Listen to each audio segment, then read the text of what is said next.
अस्सलामुअलैकुम। मेरा नाम मोहम्मद नसरुल्लाह है और मेडिकल डॉक्टर हूँ और करंटली जामिअत रशीद के कुलियत शरिया डिपार्टमेंट के थर्ड ईयर का स्टूडेंट हूँ। मेरा क्वेश्चन ह्यूमन एवोल्यूशन से मुतालिक है कि अगर हम दावा सर्कल्स में देखें तो इसमें 3-4 किस्म की अप्रोचेज़ हमें नज़र आती हैं इस क्वेश्चन को एड्रेस करने के लिए।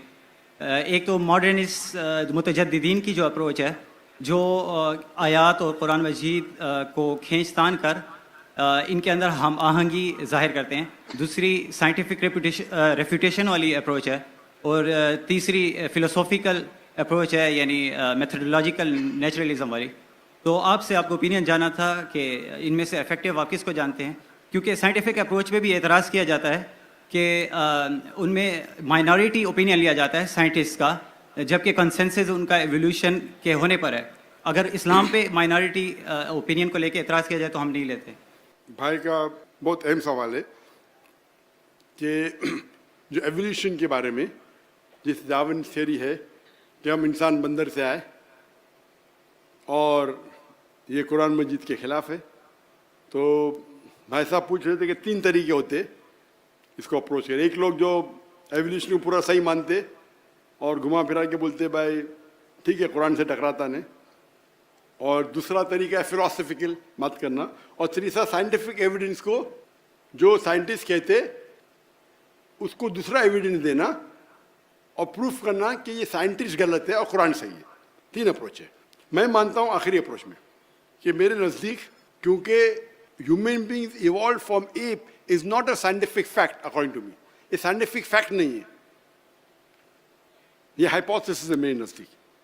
मैं जानता हूँ कि अभी पहले तो बहुत कम साइंटिस्ट, कुछ दौर था कि ज़्यादा साइंटिस्ट मानते थे डार्विन में, बाद में कम हो गए, फिर बड़े ऊपर नीचे होते रहता है। लेकिन आज की तारीख में भी पहले ऐसा था कि अक्सर अगर आप पूछेंगे 1 to 1 तो अक्सर अग्री नहीं करते थे। मैं चंद साल पहले की बात करूँ, लेकिन अभी आप करेंगे, लास्ट जो मैंने सर्वे किया था,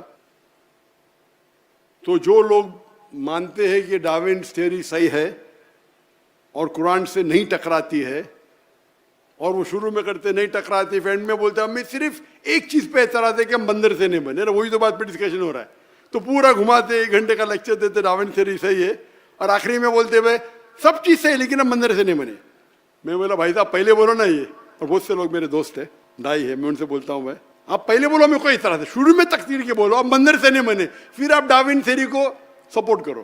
डार्विन थ्योरी की कई चीज़ सही है कि every living creature is made from water, Quran भी कहता है। कुरान में सूरह अंबिया सूरह नंबर 21 आयत नंबर 30 में लिखा है अवलम यरलज़ीना कफ़रू अन्न समावाति वल अर्ज़ कानत रत्क़न वजअलना मिनल माइ कुल्ली शैइन अफ़लाइन वजअलना मिनल माइ, हमने सब चीज़ पानी से बनाई। तो डार्विन थ्योरी की कई चीज़ सही है, लेकिन बुनियादी चीज़ तो सही नहीं भाई। बुनियादी चीज़ तो मंदिर से नहीं बने भाई। तो इसके ऊपर जो आर्ग्यूमेंट है उस पर काउंटर आर्ग्यूमेंट बन के काफ़ी, मेरे पहले आंसर जो आप देखेंगे 96 का ओल्ड आंसर था, मेरे दावा ट्रेनिंग का रिफाइंड आंसर है, लेकिन एंड से मैं नहीं मानता हूँ कि हम बंदर से बने, क्योंकि वो बुनियादी कुरान के खिलाफ है। आदम अलैहिस्सलाम पहले इंसान थे ने, वो पहले वो जिन ने बोले कि पहले लोग थे तो पहले भी थे बंदर, ये सब फिलोसफिकल ने। कुरान है, हदीस है। अभी तक के ये कहना कि हम ये डार्विन थ्योरी 100% सही है, गलत है। आप जरा रिसर्च करो, खाली जाओ यूएसए में कितने लोग डार्विन को मानते, 25% से ज्यादा नहीं मानते। 25% माशाल्लाह, 10% भी माने तो मैं कुरान को, 100% भी माने तो मैं छोड़ूंगा कुरान को। तो 25% बहुत है। नहीं डॉक्टर यू आउटडेटेड, अरे भाई मैं डॉक्टर हूं, तुम इंजीनियर है भाई, ये मेरा फील्ड है।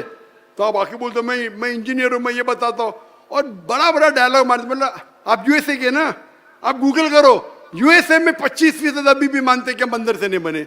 मुसलमान को छोड़ो, चुप।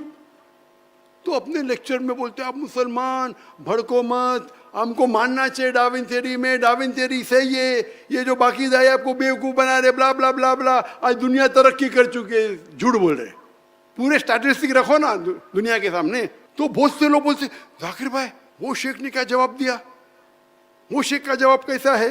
मैं बोला गलत है, मैं नहीं मानता हूँ। और बोलेंगे भी ओ भाई वो कुछ दाई गलत है, डॉक्टर नाइक गलत है, मैं तो किसका नाम लेता नहीं, कौन खराब है। तो मेरे नज़दीक अभी भी जो कुरान की आयत है, वो बिल्कुल हमें वैसा ही लेना चाहिए। हम मंदिर से नहीं बने, अभी तक एस्टैब्लिश फैक्ट ना, कुछ मिलते जाते ऊपर नीचे। बिग बैंग एस्टैब्लिश है, लेकिन किस तरीके से बिग बैंग हुआ उसमें डिफरेंसेस है। तो कुरान की जो आयत है सूरह अंबिया सूरा नंबर 21 आयत नंबर 30 की, कि कायनात एक थी, वो अभी तक के बिग बैंग के 100% करेक्ट थे। वो बिग बैंग में ये पता चलेगा कितने बिलियन ईयर्स पहले थी, वो अलग बात है। तो कुरान में कहा नहीं निकले कितने बिलियन ईयर्स पहले आदम अलैहिस्सलाम थे, वो बाइबल से टकराएंगा। बाइबल के अंदर लिखा आदम अलैहिस्सलाम 6000 साल से थोड़े कम थे, समझे ना, तो प्रॉब्लम है। फिर हमारे पास ऑलरेडी मिल चुके फॉसिल जो मिले, तो बाइबल से टकराती है बिल्कुल से। डार्विन से आप देखेंगे फॉसिल हमें मिले 10 मिलियन ईयर्स पहले, कुरान में कहा डेट नहीं लिखा गया। तो जो बाइबल से मिलती है कुछ चीज मिलती है, कुछ चीज नहीं मिलती है। और हदीस में लिखा है कि बल्लिगो निवल आया, एक आयत भी पेश करो। और आप नसारा और यहूदी की किताबों को अगर टकराते नहीं तो इस्तेमाल कर सकते, टकराते नहीं तो इजाजत है। तो जब भी कोई भी दूसरी किताब मजहबी किताब मिलेंगी, जो एक जमाने में हम कहते हैं कि इंजील वही है, लेकिन ये बाइबल इंजील नहीं है, ये बाइबल है इंसान की लिखी हुई, इंजील नहीं है। तो ये बाइबल में से जो चीज कुरान से मिलती है हमें कोई एतराज नहीं मानने के लिए कि अल्लाह का कलाम है। जो टकराती है वो बिल्कुल नहीं मानेंगे, जो नहीं टकराती है सच भी हो सकती गलत भी हो सकती, ये उसूल है। तो जहां तक कि डार्विन थ्योरी है, वी अप्रोच साइंटिफिक। और अब मेरा लेटेस्ट आंसर, लेटेस्ट मतलब अभी तो पुराना हो गया, जो लास्ट हर साल अपडेट करना मुश्किल है, 2016 में किया था। तो मेरा आंसर जो देखेंगे, जो पुराने वीडियोस में है वो डिफरेंट है, और नए वीडियोस में उसमें न्यू एविडेंस है। इंशाल्लाह भी नया रिसर्च करके और एक नया आंसर होना चाहिए। लेकिन ये बिल्कुल बेबुनियाद है, हमें कुरान के आयत और हदीस पे पूरा यकीन है जो सही है, और बहुत सी चीज़ें हमें पता चलती बाद में। Hope the answer the question.